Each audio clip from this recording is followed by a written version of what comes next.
Good evening, ladies and gentlemen. I'd like to welcome to the show. This evening, my guest will be Mr. Joseph Rapley, a veteran here on the Mecklenburg County Veterans Service. How you doing there, Mr. Rapley? I'm doing fine, doing fine. Tell us a little bit about yourself and the Veterans Service. Well, I am a 20-year Air Force veteran, served all around the world. It was definitely a privilege serving the country. I retired in 1997. When I retired, went back to school, worked for a couple of businesses around, and then found myself at the Veteran Service Office downtown. And from then, I started a brand new career assisting veterans with benefits and other items which I'm into right now. Currently, you have a program at the Jail Central. Tell us a little bit about that program for the veterans. Well, it's not really just Jail Central. What I do is I work for Aerial Mental Health, and I'm working a 5-year grant, and the grant is called Jail Diversion Trauma Recovery with Veterans as a Preference. And what we try and do is target veterans with PTSD, TBI, sometimes substance abuse problems also. Hold on a second. I mean PTSI. Can you please? Oh yeah, you know, I'm military, yes, so sir, we yes, have a sir. lot of Can you those please? acronyms. Yes, PTSD is post-traumatic stress, and men and women are very vulnerable to them, especially those in the military. A perfect instance, and what I try and explain to a lot of people is, I'm originally from New York, okay? When I left New York and joined the military, I went through an indoctrination. Okay. And that indoctrination carried over and it created a military person. Right after that, if I had went into a combat, such as a lot of veterans are going through now, suppose I was deployed to Afghanistan. When I come back from Afghanistan, there's no way possible that I could be the same. There's going to be some changes in me, and one of the changes is definitely those mental changes. I might have a different attitude. I might see things a little bit differently. Okay, when inside the jail, your program, exactly what all goes on within the services that you provide? Okay, one of the things, this is a 5-year grant. That's a SAMHSA, which is a Substance Abuse Mental Health Agency. What they did is they want to look at exactly what veterans are going through. What I do is I'll go into the jail and I interview veterans. And I am seeing approximately 4 to 5 veterans every single day that have been arrested. Numerous reasons, homelessness, mental conditions, substance abuse. There's a large array of them. But what I'm trying to target are those with either substance abuse and, as I said, post-traumatic stress or traumatic brain injuries. And if that's the cause of them being incarcerated, what we're trying to do is divert them into treatment so that they won't go through the revolving door back and forwards through the judicial system over and over again. Okay, you said treatment. What type of treatment will you provide? Well, several different types of treatment. What we try and do is, if they are eligible for veteran benefits, we try and divert them into the VA system, because many of the veterans, not only do they not know they have VA benefits or veteran administration benefits, sometimes they don't even realize they have this mental condition. So first we have to, I have to explain to them, this is what it's like. Do you have many friends? Do you have recurring nightmares about some of the things that you've been through? In the case of women, our first 4 clients have actually been women that have suffered sexual trauma. Okay. They have been soldiers that have been either raped, taken advantage by supervisors, things of that nature, and they've kept that to the side, but they've been living with these thoughts ever since the time that they've been out of the military. So it's important for them to get treatment so that they can get well, right. Basically. Okay, do they get evaluated, as far as for their possible mental illness? Yes, because there's different ways to treat the different illnesses. Correct. So one of the things that we try and do is, as we divert them into mental health, they'll see first maybe a psychiatrist or a caseworker that's going to evaluate them, and then they'll give them the appropriate treatment as necessary. And then the second phase of what we're trying to do is we're trying to talk to the judicial system. Explain, hey, what I have is a veteran that served in Afghanistan. He's driving erratically because he's been dodging bombs in the street for the last year. Correct. This is why you stopped him on the streets of Charlotte, because he's having problems driving and he's having these recurring thoughts. Or he might be suffering from, he might have had a little bit of road rage. So if he could get the counseling that's needed, he won't go back into that realm again. That's very interesting.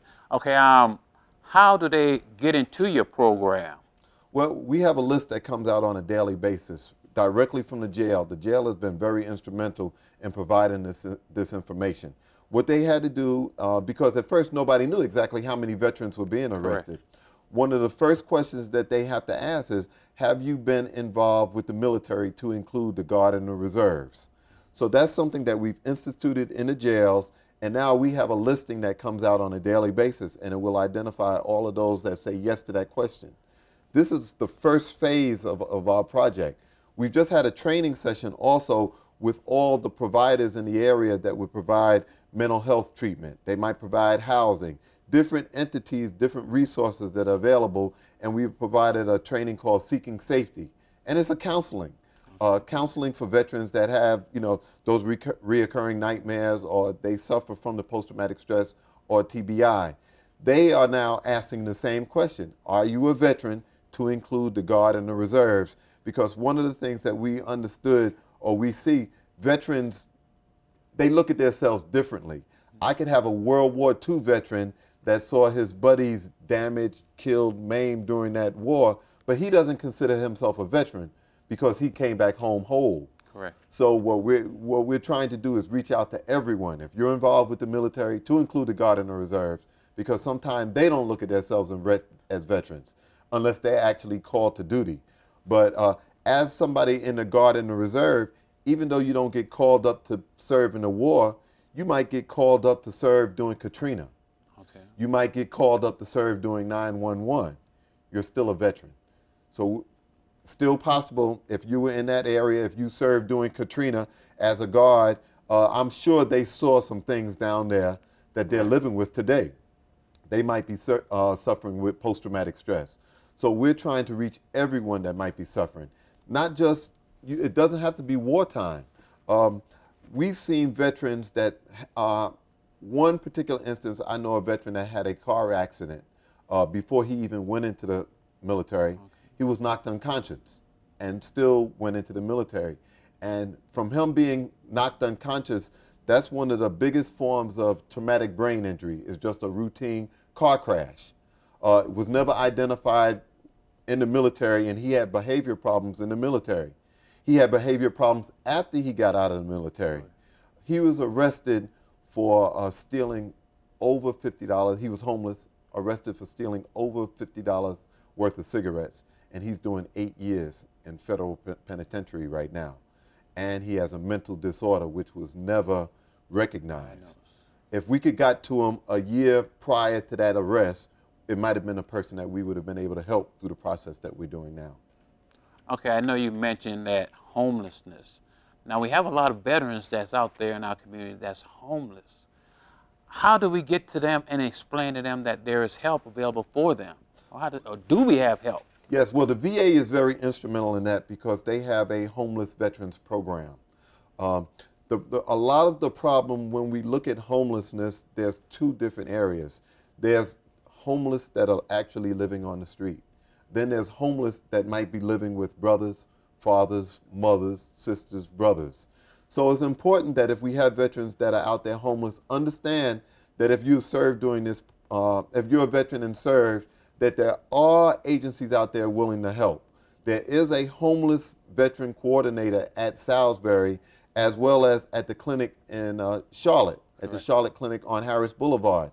And just reach out, just ask, go to the office on Tryon, the Veteran Service Office, ask for help. That's at 700 North Tryon Street, and let them know, hey, I'm a homeless veteran, and I'd like to receive some sort of assistance. Getting back to your program that you have at the jail, I hear a lot of passion coming from your voice. Being a veteran and seeing your family members, veterans, being incarcerated, how does that make you feel? It hurts. It really hurts because these are people that have served our country.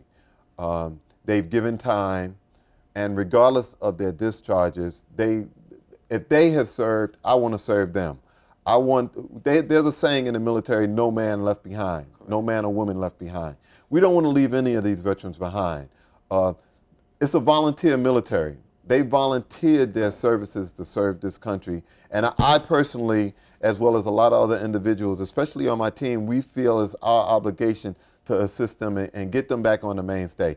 If you can serve your country, there's no reason why you can't be productive in this society and help serve this society.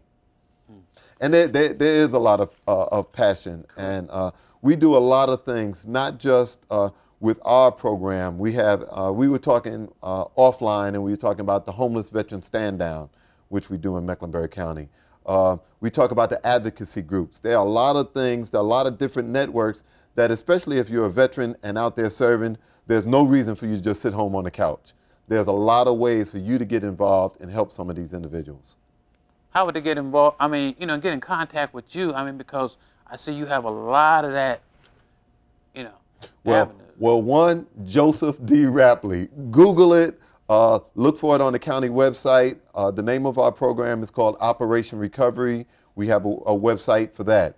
If you're interested in getting involved with homeless veterans and the veteran stand down, just contact the Veteran Service Office. They'd be happy to provide you information. We have a group that normally meets once a month. Our veteran stand down for homeless veterans this year is October 11th. And this will be our 4th year putting on that event. And normally, the people that participate and volunteer receive more out of it than the homeless veterans that come. I think last year at the homeless veterans event, we had almost close to 300 homeless veterans that we provided services for.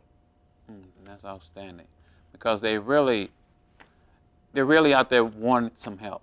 Yeah, and they want help, but one thing about a veteran in a lot of instances, and since I would say 85% of the veterans are men, very proud. Correct, that's right. Very proud. And when I'm explaining benefits, when I'm talking about veterans, we talk about the different generation gaps. We talk about how during World War II, veterans, when they came back from that war, all they wanted to do was get a white picket fence, a house, white picket fence, a wife, go back to work. Right. They didn't ask for anything from this country.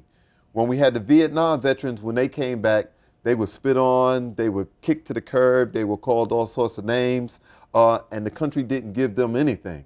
And then we had this new generation of veterans that are going to Afghanistan and Iraq. You know, we call them the we generation, where they get on the internet, right. They search a lot of information, so they're very informed, but still proud veterans. So it's important for us to reach out to all the generations of veterans. Instances like we were talking about post-traumatic stress. Correct. Back long time ago, you know, when people came home, they said, oh, that's just war battle fatigue. Then they used to call it shell shock. Correct. You know, now we have a diagnosis of it, and it's post-traumatic stress. And we want to make sure that these individuals, especially if that's the cause of their homelessness, especially if that's the cause of them being jailed, the cause of them not being able to be employed, we want to make sure that these veterans get help. How long is your program? Well, it all depends on the court. And like I said, we started this program. It was awarded to Mecklenburg County approximately 2 years ago, and we fully got up and running about a year ago. Okay. What we're finding is there's a lot of entities to bring it together. It's fine. I am the first stage of that, where I go in and interview the veteran. The next phase of it is we're going to have someone to go in and do a clinical diagnosis of that person. The next phase of that is we have to be able to talk to public attorney, you know, the public defender's office, district attorneys, the court in general, the judicial system. And we have to develop a plan for them to say, hey, what I have here is a veteran and this is what he's suffering from. What we want to do is get this veteran help. You as a judge, you as a public defender, you as a DA, are you willing to accept this veteran and the program that we're putting him into, and accept him going to some sort of a treatment program? Now, if he's going to a treatment program, the psychiatrist might say, hey, I need this guy to go to counseling for a year. Sure. If that's the program, that's the way it's set up, is the district attorney willing to accept that? Is he willing to accept that and then allow the veteran to go into this treatment, and then in lieu of him developing a record, accept this treatment program and let this veteran go into the treatment program, and then when he comes out, maybe expunge his record a little bit faster. Okay. Maybe keep this from going into his record, and instead of, like the gentleman I was talking to that went in and they considered him a repeat offender, correct, let's get it at the first time this veteran goes in, and therefore let's make it a misdemeanor and let the veteran be a service to the community. Okay, I know you mentioned as far as your program, and for a family member who can't really understand the mental issues that goes on within that soldier, how do you explain to them, being that you're, talking to them, how do you explain to them that there is an issue that may be causing that veteran? Well, most of the time, the family members are the first ones to know. Okay. While I used to work in the Veteran Service Office, what we used to do when, if you were a veteran and you came in and talked to me, we basically have a sheet, and I would show the veterans this sheet. Do you have friends? Do you isolate yourself with people? Do you have recurring nightmares? How do you sit when you go out to a restaurant? Are you really aware of your surroundings? Do you put yourself on attention all the time, just looking around? Those are simple symptoms of post-traumatic stress. So when a member comes back from a war, when a member is acting differently, normally the family member recognizes that. It's the military member that is normally the one that says, hey, I don't have a problem, that pushes it to the back, that says, hey, I could cope. Even though I'm going through this, I can still cope. Instead of coping, what we really need to recognize is I need help. And what the family member needs to recognize is talk to the individuals, let them know, hey, you might be going through, maybe you need to find out if there's help available. If they're still too stubborn, then talk to somebody that's involved with veterans. Talk to some friends, say, hey, my husband's acting funny, my brother's acting funny, my uncle's acting funny, my father's acting funny. Right. Is there any help for that person? And then find out where the help is. Once again, if they go to the Veteran Service Office, they'll let them know that there's help available. If they give me a call, I'll let them know exactly what channels they need to go through. Because what we want to do is we want to get them before something gets too serious. Correct. We want to get them before they had that driving problem. I want to get them before they had that domestic violence problem. I want to get them before they go into homelessness because they're not able to maintain a job. So I asked them to reach out to me, reach out to veteran service organizations like the American Legion, Disabled Veterans, or just go to the Veteran Service Office on Tryon Street. Okay, once they complete your program and they're released from the jail, do y'all have like a follow-up program where you follow up and find out exactly how they're doing? Yes, especially with this being a grant program. There's a lot of data that's being looked at. There's 13 states right now, 13 different communities within 13 states that were awarded this grant. So we were on the second phase of the second six. It was awarded to 6 states. Then Mecklenburg County of North Carolina was awarded on the second. So everybody is compiling this information. And even as we compile it in Mecklenburg County, what we're charged with is as it becomes successful and as we ramp up, we want to take it throughout the state. Not just, one of the reasons Mecklenburg County was selected is because we have 60,000 veterans. We always say that Mecklenburg County is a veterans town, but nobody knows it. There is no military base here. Correct. But we have a high volume, high population of military retirees, veterans in general, as well as several active Guard and reserve components here. Did you ever, is there a reason why, why they select Charlotte over some of the other? Because of the number of veterans that we have here, and because of some of the other programs that, that are operating here. Our Veteran Service Office is very strong.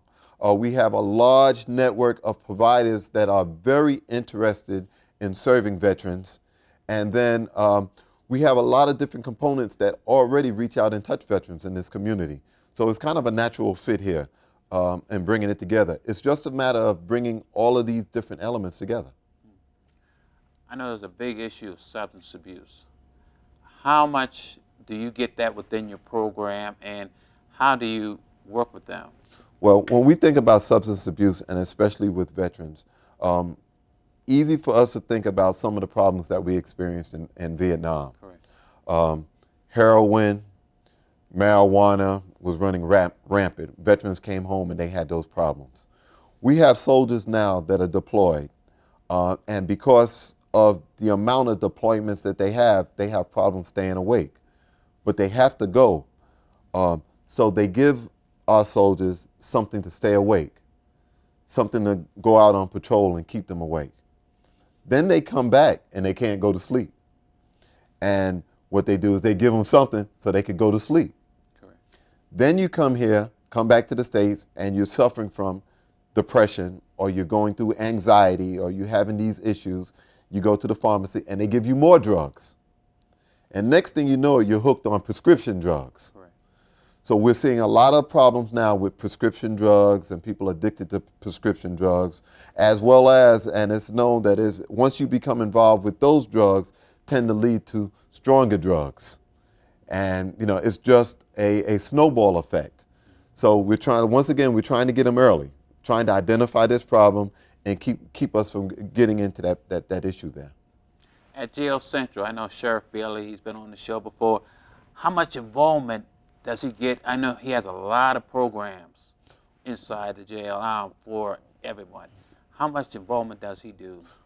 Well, the jail is under his direction. Correct. And they have been very instrumental in allowing us to go there. I would not be able to come in and do the things I had been able to do if it had not been for them. Just the ability, we talk about what we want to do is systems change. That's one of the first systems change that we recognize as a problem, is the availability for us to go into the jails and speak to veterans. The availability or the desire for them to want to identify veterans and allow them to come in and give them assistance. There are several different programs, several different entities, and I get calls on a daily basis, not just from the report, but if someone is in the drug program, they're asking that question in the drug program, are you a veteran? If someone is having mental disabilities or have been diagnosed with mental disabilities in the jail, are you a veteran? And if any of these people are identified, they pass that information on to me. They give me a call. They say, hey, Joe, we have a veteran. Can you help them? Are they eligible for your program? What's available to them in the veteran network? So it's the jail has been great. Correct. Do they have like a certain pod or area within the jail for the veterans, or do they come from a certain part to your location? No, we treat them as general population. Okay. The main thing we want to do is get me in there and let me do a face-to-face. One of the things that I've found out since I've been doing my interviews are many of these veterans that I'm seeing have no idea they have veteran benefits. Correct.